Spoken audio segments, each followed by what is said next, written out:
Danijel পুস্তকটি অধ্যয়নের জন্য আপনাকে স্বাগত জানাচ্ছি। আজ আমরা দানিয়েল পুস্তকের দ্বিতীয় অংশে, অর্থাৎ যেখানে ভবিষ্যৎ ঘটনাগুলো প্রতীকী রূপক অর্থে বোঝানো হয়েছে, সেই বিষয়গুলো নিয়ে আলোচনা করব। দানিয়েল পুস্তকের প্রথম 6টি অধ্যায়ে অনেক ঐতিহাসিক ঘটনা লিপিবদ্ধ করা হয়েছে এবং ঘটনাগুলো সহজে বুঝতে পারা যায়। কিন্তু পরবর্তী অধ্যায়গুলো অনেক প্রতীকী চিহ্ন সম্বলিত দর্শনের কথা উল্লেখ করা হয়েছে। জিহিজকেল ও প্রকাশিত বাক্যের মতো এই অধ্যায়গুলো খুব আকর্ষণীয় কিন্তু সহজবোধ্য নয়। ভবিষ্যতে জগতে কী ধরনের ধ্বংসাত্মক ঘটনা ঘটবে, ঠিক এরকম ঘটনা নিয়ে লেখা পুস্তকগুলো লেখকরা প্রতীকী অর্থ দ্বারা কী বুঝিয়েছেন তা পাঠকদেরকে ভালোভাবে বোঝানোর জন্য ও ঈশ্বরের ভবিষ্যৎ পরিকল্পনা কী সে ব্যাপারে এই বইগুলোতে তুলে ধরার চেষ্টা করেছেন। তাদের লেখার ক্ষেত্রে তারা ওই সময়কার প্রচলিত রীতিনীতি থেকে অনেক রূপক বা প্রতীকী চিহ্ন ব্যবহার করেছেন। আমরা যেহেতু দ্বিতীয় ধাপে দানিয়েলের পুস্তকটি অধ্যয়ন করতে যাচ্ছি, তাই আমাদেরকে এই অধ্যায়গুলোর বিষয়বস্তুগুলো খুব ভালোভাবে বুঝতে হবে। দ্বিতীয় অধ্যায়ে বর্ণিত রাজা নবুকদনেছরের স্বপ্নের আলোকে আমরা দানিয়েলের ভবিষ্যৎবাণীর দর্শনগুলো খুব ভালোভাবে বুঝতে পারি। রাজা নবুকদনেছর যখন প্রথম স্বপ্ন দেখেছিলেন, তখন শুধুমাত্র দানিয়েলই সর্বপ্রথম সেই স্বপ্নের বিষয়বস্তু ও তার অর্থ রাজাকে ব্যাখ্যা করতে পেরেছিলেন। দানিয়েল তার নিজের কোনো অলৌকিক ক্ষমতা বলে এটি করেননি, কিন্তু মহান ঈশ্বরের পবিত্র আত্মার অসীম ক্ষমতা বলে তিনি এই স্বপ্নের অর্থ ব্যাখ্যা করতে পেরেছিলেন। এই স্বপ্নের মধ্যে একটি মূর্তির কথা বলা হয়েছে, যার কিছু অংশ স্থানান্তর হওয়ার মাধ্যমে ভবিষ্যতে অন্য কোনো রাজ্যের রাজ্য পরিচালনার সময়কালকে বোঝানো হয়েছে। দানিয়েল এ ব্যাপারে 2 অধ্যায় 31 থেকে 35 পদে বিস্তারিতভাবে বলেছেন, হে মহারাজ, আপনি তাকিয়েছিলেন আর আপনার সামনে একটা বিরাট মূর্তি দাঁড়িয়েছিল। মূর্তিটা বিরাট, খুব উজ্জ্বল ও তার চেহারাটা ভয়ঙ্কর। সেই মূর্তিটি মাথার খাঁটি সোনার, বুক ও হাত রূপার এবং পেট ও উরু ব্রোঞ্জের তৈরি। তার পা লোহার এবং পায়ের পাতা কিছুটা লোহা ও কিছুটা মাটি দিয়ে তৈরি ছিল। আপনি যখন তাকিয়ে দেখছিলেন, তখন একটা পাথর কেটে নেওয়া হলো, কিন্তু সেটা মানুষের হাতে কাটা হয়নি। সেই পাথরটা লোহা এবং মাটি মেশানো পায়ে আঘাত করে তা চুরমার করে ফেলল। তখন লোহা, মাটি, ব্রোঞ্জ, রূপা ও সোনার টুকরো টুকরো হয়ে ভেঙে পড়ল এবং গরমকালে খামারের মেঝেতে পড়ে থাকা তুষের মতো হয়ে গেল। বাতাস তা এমন করে উড়িয়ে নিয়ে গেল যে তার আর কোনো চিহ্নই রইল না। কিন্তু যে পাথরটা মূর্তিটাকে আঘাত করেছিল, সেটা একটি বিরাট পাহাড় হয়ে গিয়ে সমস্ত পৃথিবীকে দখল করে ফেলল।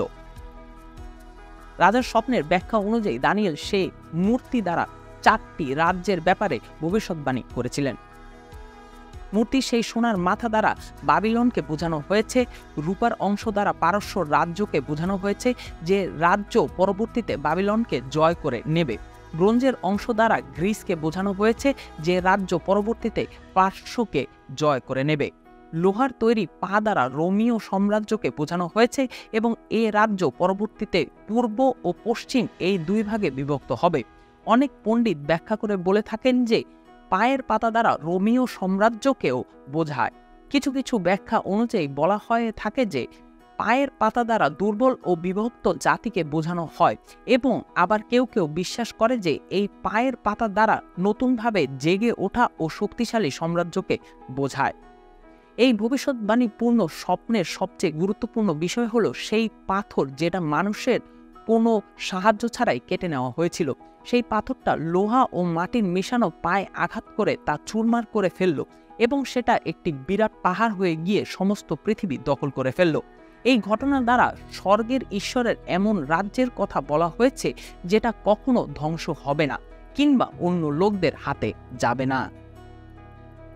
রাজা নবুকদনেছরের প্রথম স্বপ্নের ব্যাখ্যা দানিয়েল যেভাবে করেছিলেন, সেই ব্যাখ্যার মাধ্যমে দানিয়েল আমাদেরকে এমন উদাহরণ দিয়েছেন যার মাধ্যমে আমরা পরবর্তী অন্যান্য কঠিন দর্শনের অর্থ কী তা কিছুটা হলেও বুঝতে পারব। তার ভবিষ্যৎবাণীর দর্শনের মাধ্যমে প্রকাশিত ঘটনাগুলো এখনও পৃথিবীতে ঘটেনি। এই স্বপ্নগুলোর অর্থ প্রাথমিক পর্যায়ে পাঠকদের কাছে কেমন ছিল তা আমরা সহজেই অনুমান করতে পারি। এই ধরনের দর্শনের ভিত্তিতে আমাদেরকে এই কথা জিজ্ঞাসা করতে হবে যে ঈশ্বর এই দর্শনগুলোর মধ্য দিয়ে তিনি তার লোকদেরকে কি বিশ্বাস করতে বা কি করার জন্য নির্দেশ দেন। দানিয়েল পুস্তকে উল্লেখিত দর্শনের অর্থ বোঝা এবং সেগুলো ব্যক্তিগত জীবনে প্রয়োগ করার ক্ষেত্রে কিছু পদক্ষেপ রয়েছে।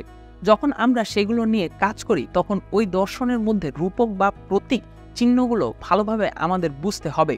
এই প্রতীকী বস্তু বা রূপক বস্তুগুলোর মধ্যে কথোপকথন খুব ভালোভাবে পর্যবেক্ষণ করতে হবে।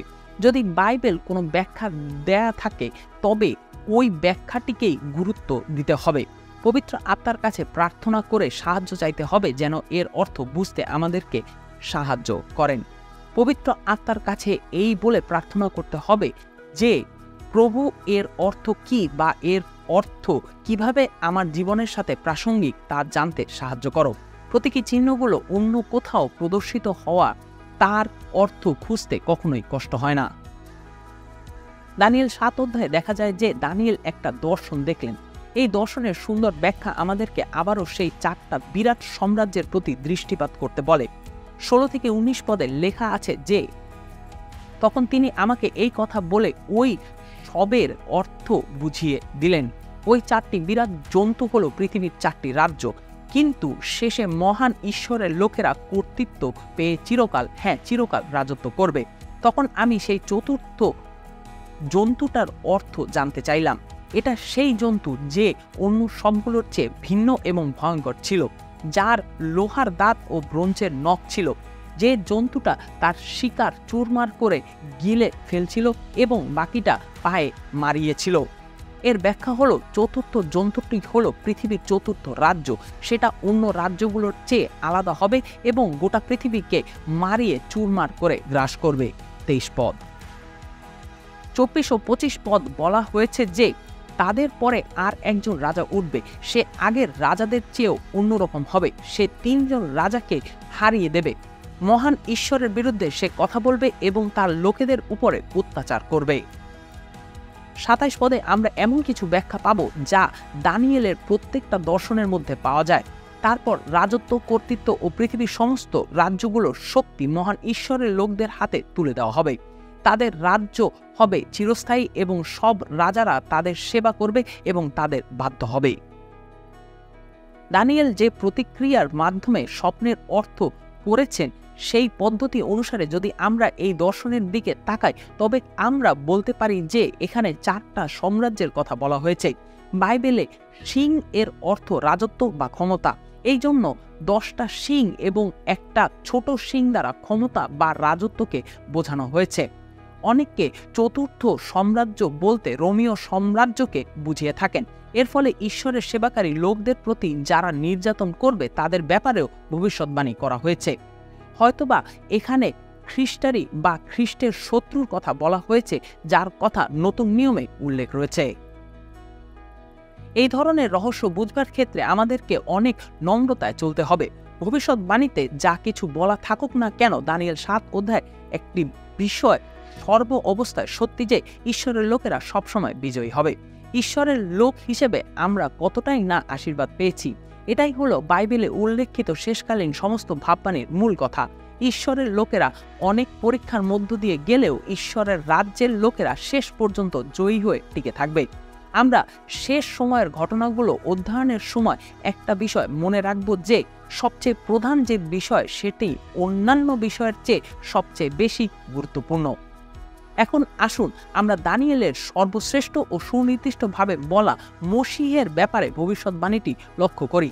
এ ভবিষ্যৎবাণীর দর্শন হল 70 সপ্তাহের দর্শন। দানিয়েল পুস্তকের প্রথম 4টি অধ্যায়ে রাজা নবুকদনেসর রাজত্ব করেছিলেন। 5 অধ্যায়ে আমরা বেলশৎসরকে রাজত্ব করতে দেখতে পাই। 6 অধ্যায়ে মাদীয় রাজা দারিয়াবশ রাজত্ব করছিলেন। যদিও অনেকে মনে করেন যে এ সময় রাজা সাইরাস বা তার কোনো শাসক রাজত্ব করছিল। রাজা দারিয়াবশ ক্ষমতায় থাকাকালীন সময় জিহুদীরা প্রায় 70 বছর ধরে তাদের দাসত্বের অধীনে ছিল। জেরেমিয়া 70 বছর ধরে তাদের দাসত্ব করার ভবিষ্যৎবাণী করেছিলেন। দানিয়েল 9 অধ্যায়ে আমরা দেখতে পাই যে দানিয়েল যখন জেরেমিয়ার ভবিষ্যৎবাণী বিষয়ে দর্শনগুলো পড়ছিল তখন তিনি খুব ভালোভাবে উপলব্ধি করলেন যে এখনই হচ্ছে ঈশ্বরের লোকদের নিজেদের দেশে ফিরে যাবার উপযুক্ত সময়। দানিয়েল গভীরভাবে ঈশ্বরের কাছে বিনতি প্রার্থনা করেন। দানিয়েল নম্র হয়ে ঈশ্বরের কাছে প্রায় 32 বার জিহুদীদের পাপের কথা উল্লেখ করেছেন এবং তিনি বলেছেন যে আমরা পাপ করেছি। দানিয়েল ঈশ্বরের কাছে জিহুদী জাতির পাপের ক্ষমা চান। তার প্রার্থনার মূল কথা ছিল, প্রভু তুমি শুধুমাত্র যে আমাদেরকে ক্ষমাই করবে তা নয়, কিন্তু আমাদেরকে শাস্তি প্রদানের মাধ্যমে তুমি ন্যায় বিচার করেছ। তিনি পরে আনন্দিত হন যে ঈশ্বর যিহুদি জাতিকে তাদের দেশে ফিরিয়ে নিতে যাচ্ছেন। দানিয়েল 9 অধ্যায়ে তিনি ঠিক একইভাবে প্রার্থনা করছিলেন। দানিয়েলের এই শক্তিশালী প্রার্থনা শুনতে আসলেই খুব সুন্দর লাগে। যখন দানিয়েল প্রার্থনা করছিলেন তখন গাব্রিয়েল দূত এসে দানিয়েলকে 70 সপ্তাহের দর্শন দেন। দানিয়েল 9 অধ্যায় 25-26 পদ। তোমার লোকেদের ও তোমার পবিত্র শহরের জন্য 70 সপ্তাহ ঠিক করা হয়েছে। সেই সময়ের মধ্যে মন্দতা বন্ধ করা হবে, অন্যায়ের শেষ হবে, পাপ ঢাকা দেয়া হবে, চিরস্থায়ী ন্যায্যতা স্থাপন করা হবে, দর্শন ও ভবিষ্যৎবাণী পূর্ণ করা হবে এবং মহাপবিত্র স্থানকে অভিষেক করা হবে। তুমি জেনে ও বুঝে নাও যে জেরুসালেমকে আবার মেরামত ও তৈরি করবার আদেশ বের হওয়া থেকে শুরু করে সেই মসিহের অর্থাৎ শাসনকর্তার আসা পর্যন্ত 7 সপ্তাহ এবং 62 সপ্তাহ সময় লাগবে। শহরের ও শহর রক্ষা করার ব্যবস্থা আবার নতুন করে তৈরি করা হবে এবং তা করা হবে কষ্টের সময়। পরে 62 সপ্তাহ পর মসিহকে মেরে ফেলা হবে এবং তার কিছুই থাকবে না। অন্য একজন শাসনকর্তা আসবে এবং তার লোকেরা এসে শহর ও উপাসনা ঘরটা ধ্বংস করবে।